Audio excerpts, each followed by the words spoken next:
Sebenarnya ikan lele itu bagus nggak sih buat Tegu?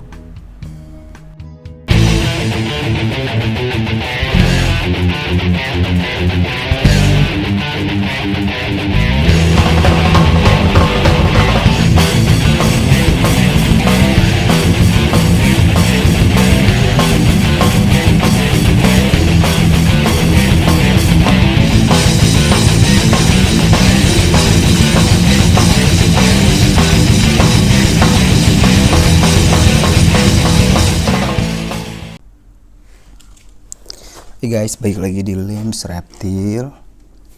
Nah, kali ini pembahasan kita itu berfokus pada lele ya. Apakah lele itu baik atau tidak untuk Tegu kita? Kalau gue sih personal dari dulu pertama kali miara Tegu BW sampai berhenti terus sekarang miara lagi miara Tegu, itu gue pasti pakai lele. Dan gue emang nggak tahu, maksud gue emang boleh nggak sih lele itu diberikan kepada Tegu kita ya.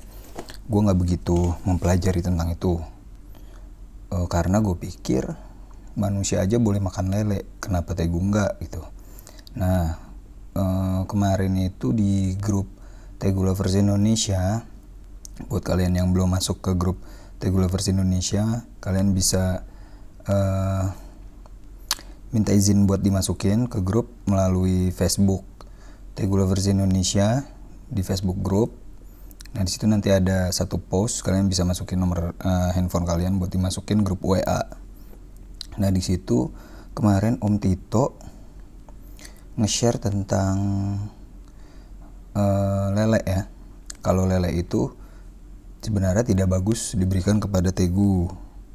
Nah, untuk itu gue minta izin ke Om Tito buat nge-share ini di YouTube Limbs Reptil.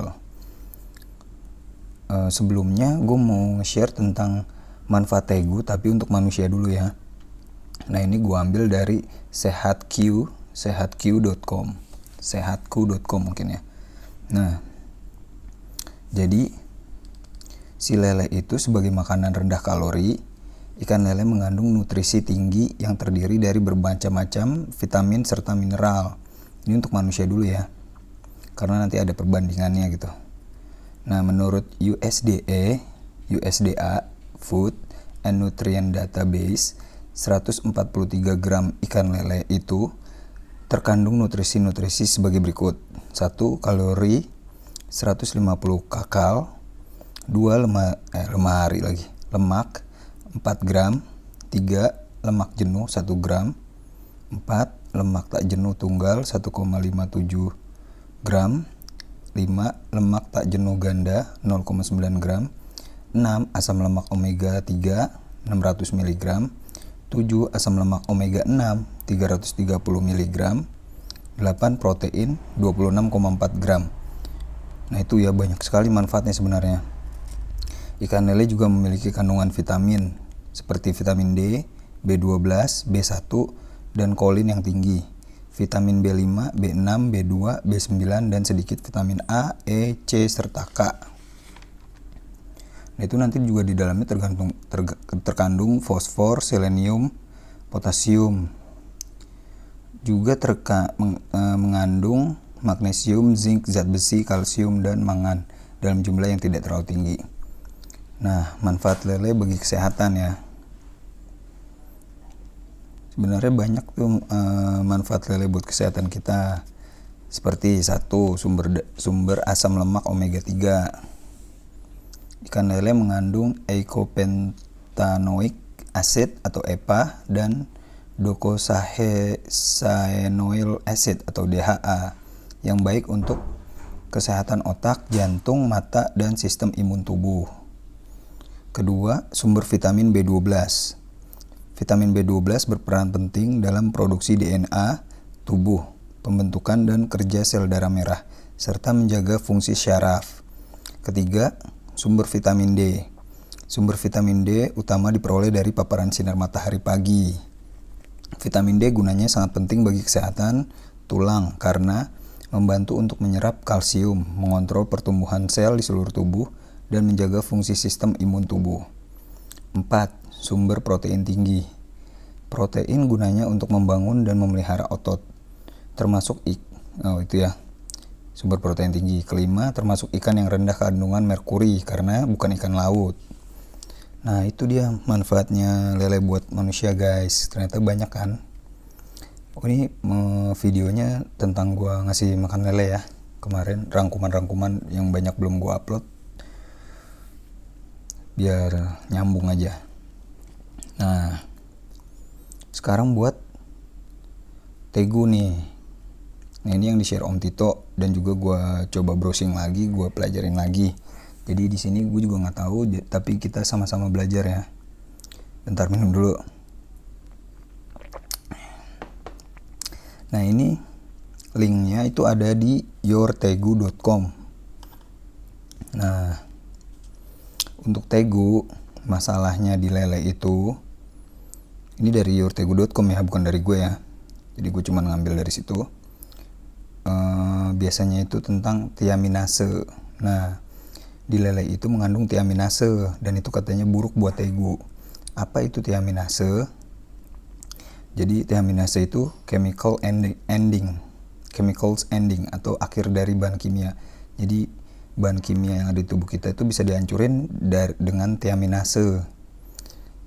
Nah, tiaminase itu enzim yang memecah bahan kimia lainnya. Gitu ya. Jadi misalnya ada bahan kimia yang baik untuk tubuh, itu bisa dihancurin oleh tiaminase ini. Dalam hal ini, tiamin yang dikenal sebagai vitamin B1. Nah, vitamin B1 ya. Jadi tiamin itu vitamin B1.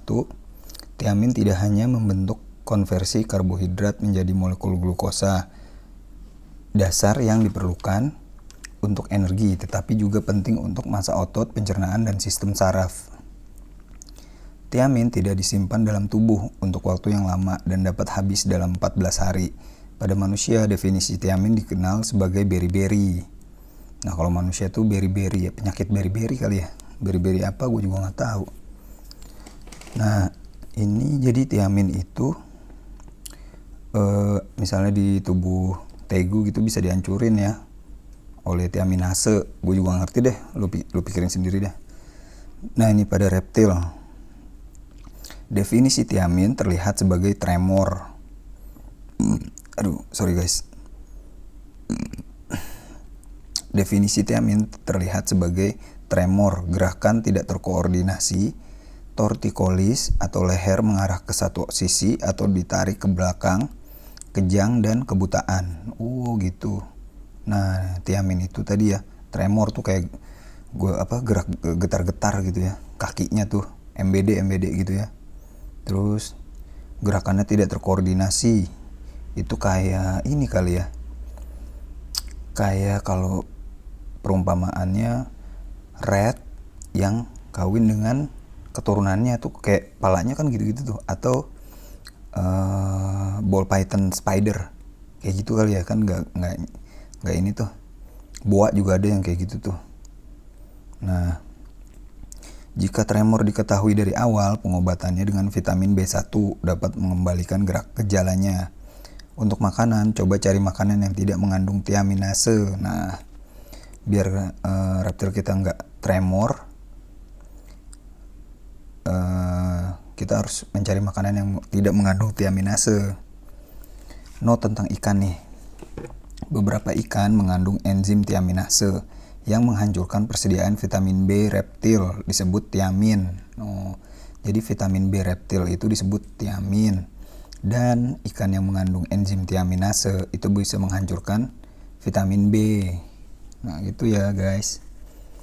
Untuk jangka waktu panjang bisa menyebabkan kerusakan neurologikal dan bahkan kematian, atau disebut tiamin defisiensi. Kematian akibat tiaminase ini disebut tiamin defisiensi. Itu bisa menyebabkan kerusakan otak kali ya, sama kematian. Waduh, ngeri juga ya guys. Memasak terlebih dahulu bisa menetralkan enzim ini. Jadi kalau kita mau ngasih lele dimasak dulu, itu enzimnya hilang. jadi pecel lele, jadi gue yang makan nanti ya. Ya gitu dah. Dimasak dulu enzimnya hilang. Nah ini ikan yang mengandung tiaminase nih. Ada ikan bass, ikan lele, ikan emas, herring, makarel sinelt, tuna, dan whitefish. Wah banyak juga ya. Itu dia pengetahuan tentang boleh enggaknya kita ngasih lele. Cuma yang gue garis bawahi adalah gue belum pernah mengalami tiaminase atau tiamin defisiensi pada tegu. Juga gue belum pernah ngelihat orang miara tegu dikasih lele terus mati. Gue juga nggak tahu ya. Mungkin lele luar negeri sama lele sini beda. Gue juga nggak tahu. Terus mungkin lele sini lebih bersih ya kan, nggak tahu juga. Mungkin juga ya banyaklah kemungkinan, tapi semua itu terserah kalian ya. Yang jelas ini kan dilakukan oleh orang-orang yang meneliti dan mereka juga membuat penelitian dengan lele ini di tegu atau di reptil. Jadi ya terserah kalian mau tetap ngasih lele atau enggak. Atau bisa juga misalnya kalian kasih lele jangan terlalu banyak ya. Ini juga gue jadi rada-rada parno juga ngasih lele ke tegu. Cuma ya itu semua ada di tangan kalian sebagai owner dan ya udah. Semoga yang terbaik buat tegu kalian gitu ya. Oke gitu aja untuk video kali ini. Komen jika kamu mau kita ngebahas apa lagi ya, silahkan komen di kolom komen. Kalian mau kita bahas apa, tentang apa soal tegu. Terus jangan lupa subscribe biar kita tetap bikin video-video luar biasa aneh seperti ini. Penting gak penting, yang menurut gue penting sih buat belajar bareng-bareng ya. Gue belajar, kalian belajar. Terus share kalau kalian mau nge-share. Terus ya itu aja deh. Sampai jumpa di video selanjutnya. Thank you guys.